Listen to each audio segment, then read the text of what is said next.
Hi everyone! Welcome back to Storytime with Tilly. I hope you are all doing well and enjoying the nice, cool fall weather. Jumping into leaf piles maybe? Drinking some hot cocoa? Or maybe just going for a fall walk with the family and the dog. We are going to continue reading the tales written by Beatrix Potter. This one here is called The Tales of Benjamin Bunny. The Tale of Benjamin Bunny by Beatrix Potter. One morning, a little rabbit sat on the bank. He pricked his ears and listened to the trit-trot of a pony. A gig was coming along the road. It was driven by Mr. McGregor, and beside him sat Miss McGregor in her best bonnet. As soon as they had passed, little Benjamin Bunny slid down into the road and set off, with a hop, skip, and a jump, to call upon his relations, who lived in the wood at the back of Mr. McGregor's garden. That wood was full of rabbit holes, and in the neatest, sandiest hole of all lived Benjamin's aunt and his cousins, Flopsy, Mopsy, Cottontail, and Peter. Old Miss Rabbit was a widow. She earned her living by knitting rabbit wool mittens and muffatees. I once bought a pair at a bazaar. She also sold herbs and rosemary tea, and rabbit tobacco, which is what we call lavender. Little Benjamin did not very much want to see his aunt. He came round the back of the fir tree and nearly tumbled upon the top of his cousin Peter. Peter was sitting by himself. He looked poorly and was dressed in red cotton pocket handkerchief. "Peter," said little Benjamin in a whisper, "who has got your clothes?" Peter replied, "The scarecrow in Mr. McGregor's garden," and described how he had been chased about the garden and had dropped his shoes and coat. Little Benjamin sat down beside his cousin and assured him that Mr. McGregor had gone out in a gig, and Miss McGregor also, and certainly for the day, because she was wearing her best bonnet. Peter said he hoped that it would rain. At this point, old Mrs. Rabbit's voice was heard inside the rabbit hole calling, "Cottontail, Cottontail, fetch some more cow meal."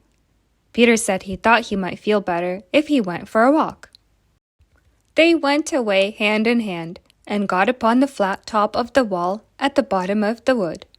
From here, they looked down into Mr. McGregor's garden.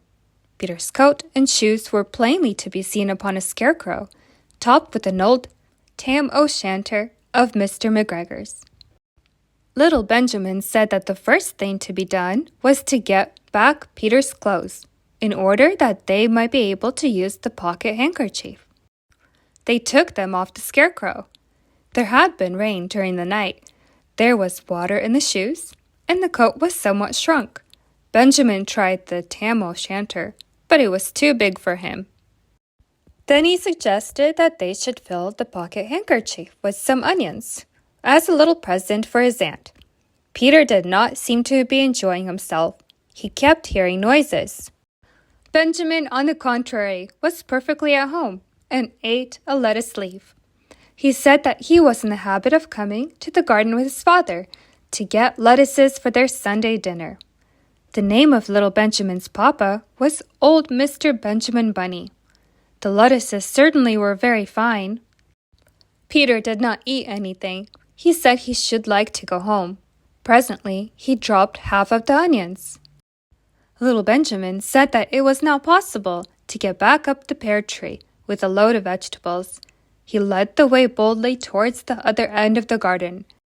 They went along a little walk on planks, under the sunny red brick wall.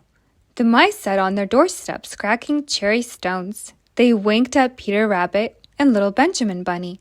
Presently, Peter let the pocket handkerchief go again. They got amongst flower pots and frames and tubs. Peter heard noises worse than ever. His eyes were as big as lollipops. He was a step or two in front of his cousin when he suddenly stopped. This is what those little rabbits saw round the corner. Little Benjamin took one look, and then in half a minute less than no time, he hid himself and Peter and the onions underneath the large basket. The cat got up and stretched herself and came and sniffed at the basket. Perhaps she liked the smell of onions. Anyway, she sat down upon the top of the basket. She sat there for 5 hours. I cannot draw you a picture of Peter and Benjamin underneath the basket because it was quite dark, and because the smell of onions was fearful. It made Peter Rabbit and little Benjamin cry. The sun got round behind the wood, and it was quite late in the afternoon, but still the cat sat upon the basket. At length there was a pitter-patter, and some bits of mortar fell from wall above. The cat looked up and saw old Mr. Benjamin Bunny prancing along the top of the wall of the upper terrace. He was smoking a pipe of rabbit tobacco, and he had a little switch in his hand. He was looking for his son. Old Mr. Bunny had no opinion whatever of cats. He took a tremendous jump off of the top of the wall onto the top of the cat and cuffed it off the basket and kicked it into the greenhouse, scratching off a handful of fur. The cat was too much surprised to scratch back. When old Mr. Rabbit had driven the cat into the greenhouse, he locked the door. Then he came back to the basket and took out his son Benjamin by the ears and whipped him with the little switch. Then he took out his nephew Peter. Then he took out the handkerchief of onions and marched out of the garden. When Mr. McGregor returned about half an hour later, he observed several things which perplexed him. It looked as though some person had been walking all over the garden in a pair of clogs. Only the footmarks were too ridiculously little. Also, he could not understand how the cat could have managed to shut herself up inside the greenhouse, locking the door upon the outside.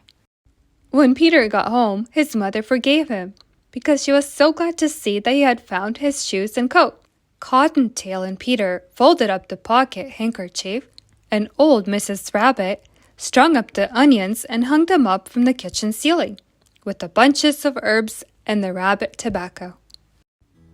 That was an interesting adventure. It's too bad that Peter the Rabbit and Benjamin Bunny got a little punished at the end for running away into the garden when they shouldn't have.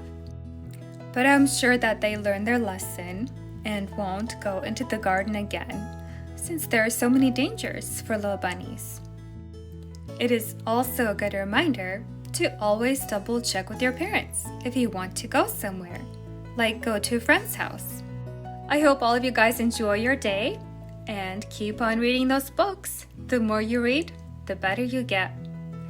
And as always, I will leave you with, you are important, you are smart, and you are very much loved.